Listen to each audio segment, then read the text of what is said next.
In the heart of a bustling marketplace, a transformation began, one that would change the course of history forever. Meet Muhammad, a trusted merchant in Mecca, known for his honesty, integrity, and remarkable character. He was called Al-Amin, the trustworthy. In a world where deceit was commonplace, Muhammad stood as a beacon of reliability. His life revolved around trade, yet his heart yearned for something deeper. Around 570 CE, Arabia was a land of tribal conflict and idol worship. The Kaaba, a sacred house filled with idols, drew pilgrims but lacked true spirituality. In this society, Muhammad often retreated to the quiet of the mountains, seeking solace and reflection. He questioned the prevailing norms, the worship of false gods, and the injustices surrounding him. At the age of 40, while meditating in the cave of Hira, everything changed. The stillness of the cave was shattered by the presence of Jibril, the angel Gabriel. Imagine the gravity of that moment. A merchant suddenly called to be a messenger. Read, came the command, and with that, the first revelation of the Quran emerged.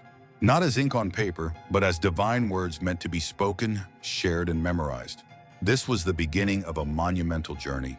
Muhammad's heart, once filled with the ambitions of a merchant, now brimmed with the weight of prophecy. He returned home trembling, unsure of what lay ahead. But Khadijah, his wife, stood by him, believing in his divine calling without hesitation.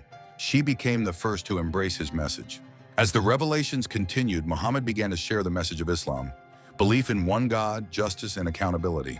Initially, his followers were few: Khadijah, Ali, Abu Bakr. It was a fragile community bound by faith. But as the message spread, so did the opposition. The powerful leaders of Mecca felt threatened. They mocked, tortured, and boycotted the early Muslims, determined to silence a voice that spoke truth. Yet through it all, Muhammad remained steadfast. His transformation from merchant to messenger was not just a title, it was a calling. He preached with courage, urging his followers to stand firm against persecution.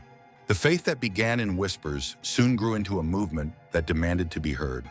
In every struggle, in every hardship, Muhammad's resolve deepened. He was no longer just a merchant in the marketplace. He was a prophet destined to reshape the world. The journey from the cave of Hira to the hearts of millions began with one revelation, one man and one message that would echo through time.